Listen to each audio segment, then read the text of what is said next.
Buenas noches, queridos hermanos, y quienes me estén escuchando en algún lugar van a poder recibir en esta noche comentarios sobre el tema que estamos tratando los días miércoles a esta hora, y es la realidad humana de Jesús o del Señor. Y esto nos lleva a observarle a Él en un montón de aspectos, no tanto en la realidad de su geografía o de su cultura o de su tiempo, sino esa realidad humana.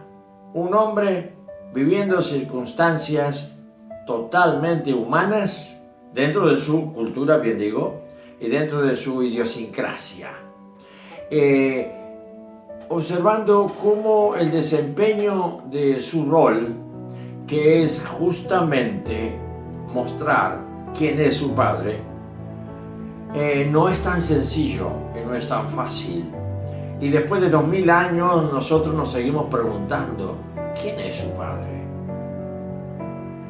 Y de pronto nos metemos en el misterio en donde nuestra mente empieza a moverse y ya no da pie.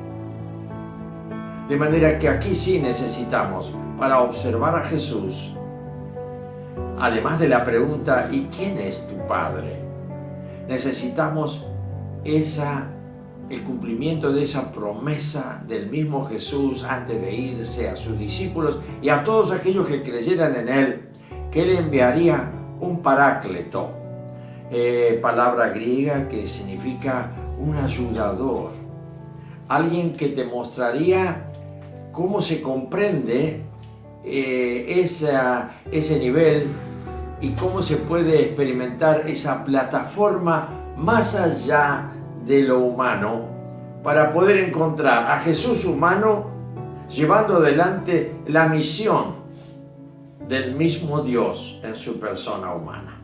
Vamos a ver, hemos venido observando varios puntos de Jesús como hombre humano, la realidad humana del Señor, así se titula mi serie, y es muy interesante para mí porque de pronto me despierta más y más curiosidad, no para analizarlo y buscarle las formas de destrucción o de disminución o un aspecto psicológico que yo pueda diluir su personalidad. Y es lo que han hecho muchos, y muchos otros lo han intentado, y algunos no han podido hacerlo, aunque han tenido ganas y deseos, y han caído a los pies de aquel que es hombre y Dios a la vez. Porque no han podido darle un calificativo, no han podido meterlo en una estructura mental humana. Y yo quiero que me comprendas, hermano, en esta noche, que no estamos observando al hombre como para decir, no, un hombre, ¿qué va a ser? Es un hombre. No, acá estamos frente al misterio. Y el único que puede resolver el misterio es el Espíritu Santo, que para nuestra mente es un misterio. Pero creemos en Jesús, hemos creído en Jesús, y Él ha tomado un lugar en nosotros que es habernos dado vida, nueva vida en nuestro espíritu, que antes de conocerle a Él y creer en Él y arrepentirnos de nuestros pecados, estábamos muertos en tinieblas y pecados, bien digo. De manera que ahora tenemos una luz especial, que es la luz del Espíritu Santo, que nos asiste para todo pensamiento que se arrime al mismo pensamiento de Jesús. Y el pensamiento de Jesús nos fue transmitido para nosotros. ¡Qué maravilla es esto! Que estamos siendo capacitados para pensar cada vez más como pensaba Jesús. Y allí vamos a encontrar en Primera de Corintios 2, capítulo 2, bien digo, versículo entre el 13, 14, 15, en el 16, concluye el capítulo. Y concluye de esta manera: ¿o no saben ustedes que a todos los que creen en Él le es dada la mente de Cristo? ¿Para qué es una mente? ¿Qué es una mente, por un lado? La mente es la persona. La mente es, como decía un filósofo griego, definiendo al ser humano, es un pensamiento caminando. El ser humano es un pensamiento caminando. Va dentro tuyo ese pensamiento y lo lleva a vos, y ese sos vos. Pero mi pensamiento antes de conocer al Señor era un pensamiento caminando con los recursos que tiene simplemente la finitud, la imperfección y la carnalidad, consecuencia del pecado de origen de la raza, en Adán y Eva. Así que cuando creo en Jesús, me doy cuenta que mi pensamiento seguirá caminando. Pero ahora mi pensamiento será Jesús caminando, pensando yo lo que Él piensa, y caminaremos juntos. Y ese juntos significa identificación. O sea que mis pensamientos que hacían mi vieja realidad y personalidad lentamente comienzan a diluirse y desaparecer, para encontrarme yo mismo, que ahora pienso diferente. ¿Y por qué pienso diferente? Opino diferente, entiendo diferente. ¿En base a qué? Al cumplimiento de esta palabra, que no nos ha sido dado espíritu de cobardía, sino espíritu de amor, espíritu de dominio propio, espíritu de poder. Y allí nos dice en Corintios, 1 Corintios 2, nos dice que Dios nos ha dado de su espíritu para que podamos, al tener la mente de Cristo, comprender y conocer quién es este hombre. Y en vez de mirar para arriba, que es lo que debemos hacer siempre, invocando el nombre del Señor, ahora miramos, y prepárese mi hermano, miramos el túnel del tiempo, nos corremos 2000 años y pico de años para atrás, y lo vamos a observar a Jesús en su caminar humano con la mente de Dios. Pero no con la mente de Dios funcionando, sino con la mente apagada en lo humano y en lo divino. De manera que el Espíritu Santo en él es el asistente de ese Jesús de Nazaret, y lo asiste de tal manera que lo va llevando a que hoy nosotros podamos decir, como nos dice Hebreos, puestos los ojos en Jesús, autor y consumador de la fe. El Espíritu Santo le va alumbrando por dentro para que él crea y se encuentre cada vez más cerca de su Padre, hasta que concluye en el Getsemaní, sugiriéndole a su Padre con una gran confianza, pero también con un gran temor y un gran sentido de sujeción, diciéndole: Padre, aparte de mí esta copa, Padre, pero por favor que no se haga mi voluntad sino la tuya. O sea que ese punto a donde él llegó con estas palabras, que se haga tu voluntad, fue el Espíritu Santo que guió a esta mente humana y divina a la vez, a ir escalando en la dimensión divina para encontrarse en el final de la consumación de la fe, autor y consumador de la fe. ¿Y qué hizo Jesús? Completó la fe. Por eso a nosotros hoy nos toca, en el libro de Hebreos, lo vas a encontrar en Hebreos 12, puestos los ojos en Jesús. Querido hermano, querida hermana, no hay otra cosa. No hay nada más que nos pueda guiar, que nos pueda ayudar, sino estar sintiendo que la misma realidad que vivió Jesús, ahora el mismo Espíritu Santo que estaba en él en plenitud para llevarlo al Padre, y el poder decir: les voy a decir algo, mi Padre y yo, uno somos. Estoy ya justito ahí, volviendo a mi Padre. ¿Por qué? Porque la identificación con mi Padre es la absoluta obediencia.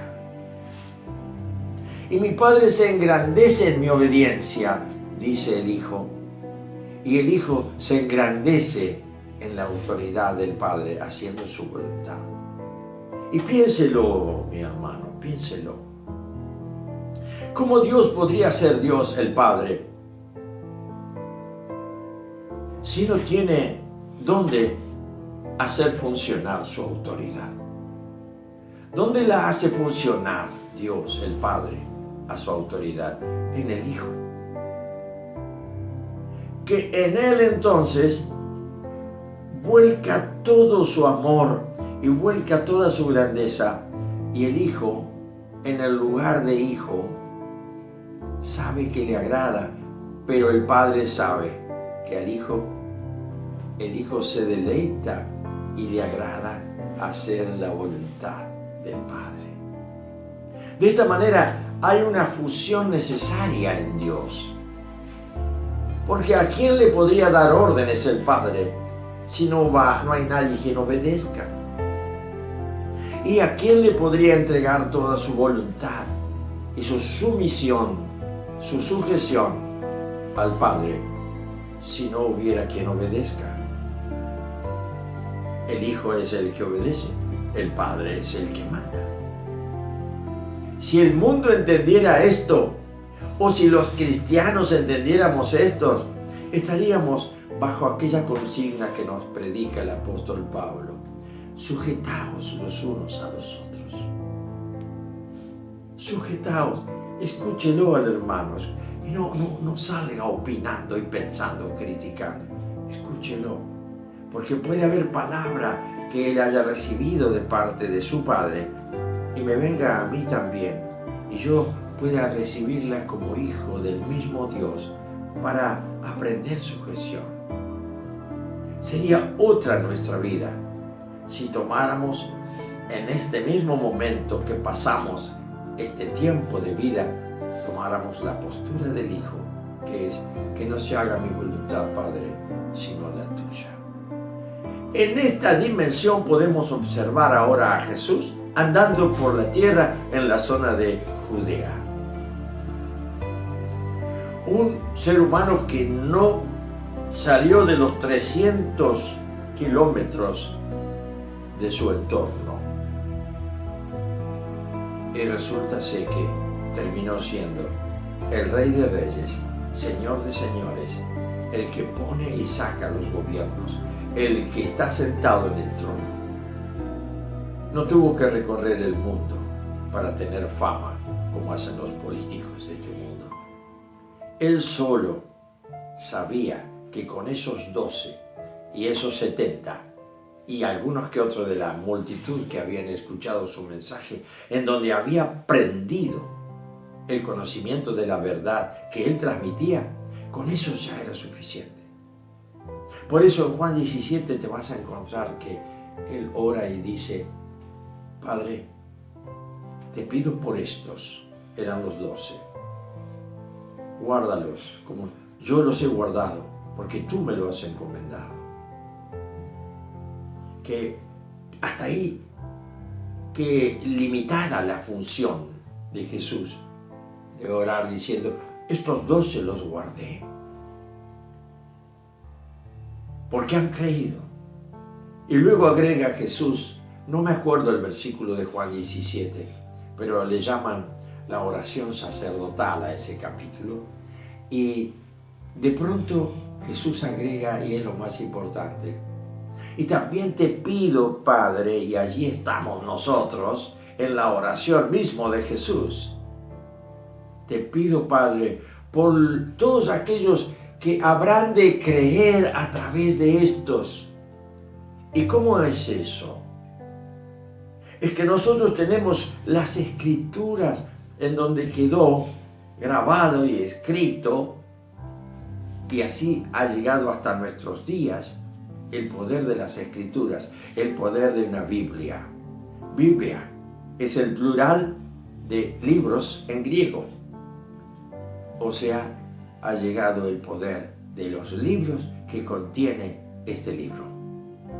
Son los libros llamados ya 4 evangelios, llamados cartas, llamados capítulos del Antiguo y Nuevo Testamento.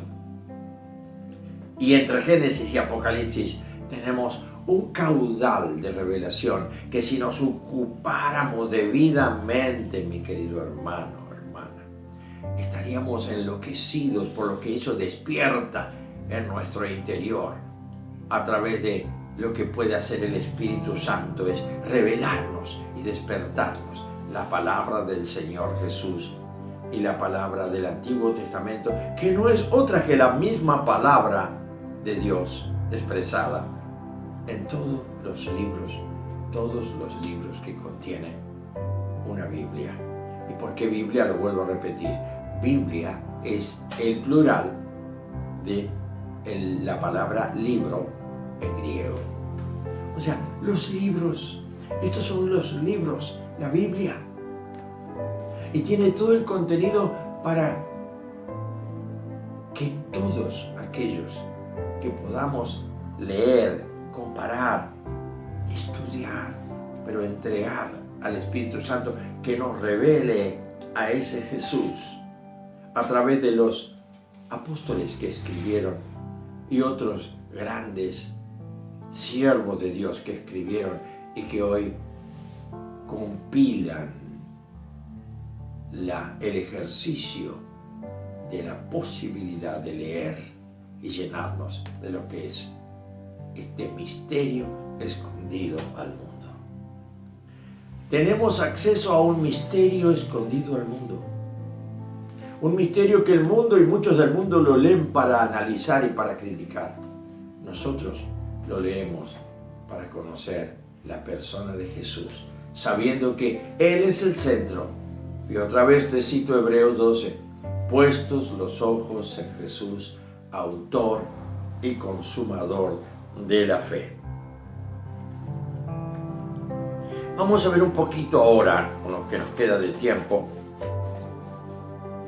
sus costumbres de vida.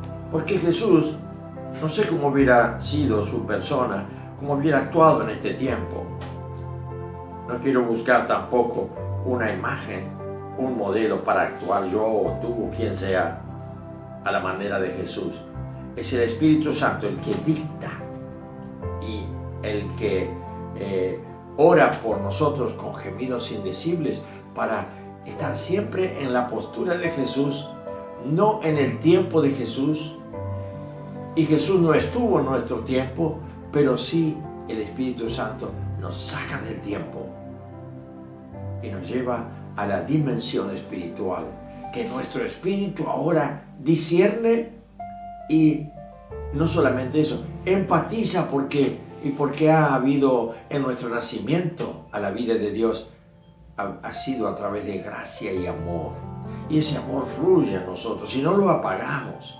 Por eso el apóstol Pablo tanto lo recomienda. No apaguen el Espíritu Santo de Dios, por favor. Enciéndase de nuevo. A Timoteo le manda a decir, Timoteo, aviva el fuego que está en ti por la imposición de manos. ¿Habrá algún creyente con algunos años de fe en una iglesia, en algún lugar, que no haya recibido nunca la imposición de manos de un ministro que le ministró al Espíritu Santo? Yo soy uno de ellos. Y porque he sido ministrado, el Espíritu Santo un día anidó con fuego, con furor en mi corazón, en mi espíritu, que ahora es un lugar de residencia del Espíritu Santo, ordenando y dejando de lado toda otra cosa que no sea el ver al Padre, buscándolo en la persona de Jesús.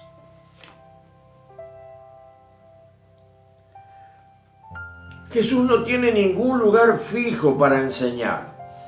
Miren ustedes. No tiene programas de televisión. No tiene tampoco una especie de inclinación a decir, yo soy el Hijo de Dios y ahora que estoy entendiéndolo cada vez más, siento que me estoy identificando con mi Padre, que es Dios, y que ese Padre es el Dios que adoran todos los de mi nación y de mi sangre. Bueno, me voy a ir cerca del templo para que esta palabra que yo sé que viene del Padre para revelar a su pueblo tenga una relación con el templo, a donde adoran a Jehová Dios, que en el fondo viene a ser mi Padre. No hay arrime a esta postura de Jesús, de querer darle un tinte sacrosanto, sagrado a lo que Él habla. En cualquier lugar, Él habla y comenta y explica. No abre a la gente una escuela de rabino. Él era rabino, era reconocido como rabí. Solamente porque lo escuchaban, la gente le decía rabí o maestro. ¿Por qué? Porque decían, este enseña mejor que los otros rabinos de las sectas, de los fariseos o los herodianos u otros, sino que va de lugar en lugar.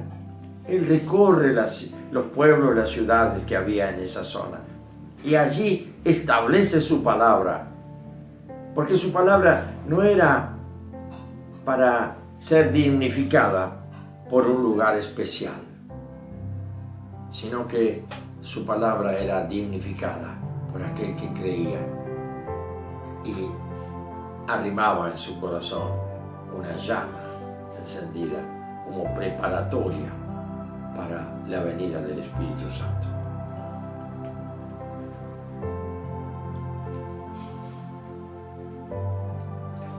También algunos han dicho que esta forma de vida no es expresión de un un afán errabundo de un hombre que anda, guiado por su propia fama y no tiene asidero en nada.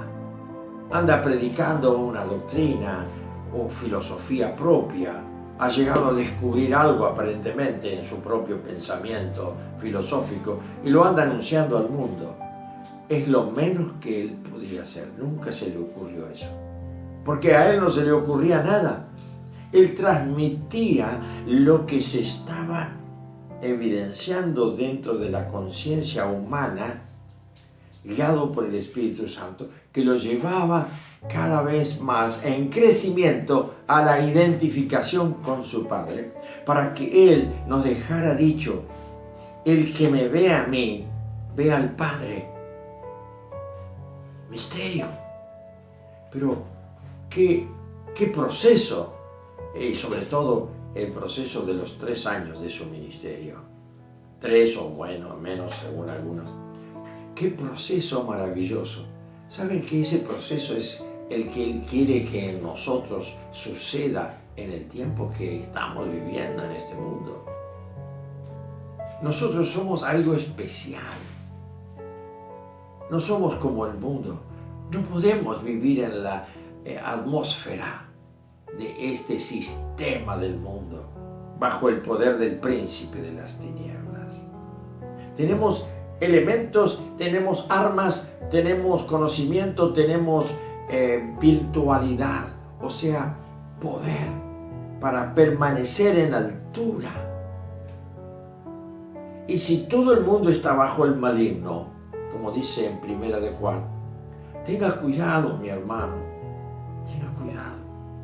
No sé qué, usted se cayó y también está bajo el maligno en muchos puntos. No, nosotros estamos rodeados de malignos, espíritus malignos por todos lados, pero no somos de acá. Y Jesús se lo dijo a sus 12, ahora ustedes, ahora que yo los arranqué del mundo, yo los saqué a ustedes, ustedes no me eligieron a mí. Qué tremenda verdad, ¿no es cierto? Qué lindo que es descansar en esto.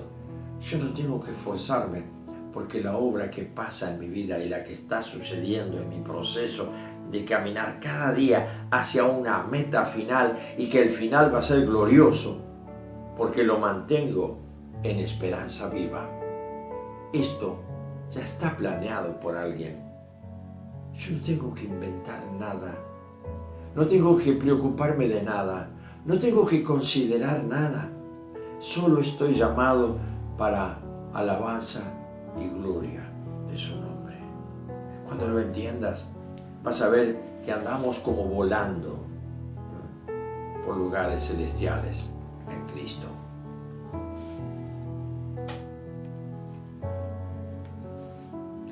Las indicaciones que da a los discípulos enviados podrían muy bien, con ciertas limitaciones, reflejar la vida que lleva él mismo y las experiencias que ha tenido en ella. Enseña en cualquier lugar, no importa dónde sea, donde se da la oportunidad de hablarle a alguien de lo que él tiene como contenido en misión de parte de su Padre, así lo hace. No importa el lugar ni la posibilidad, con quien sea.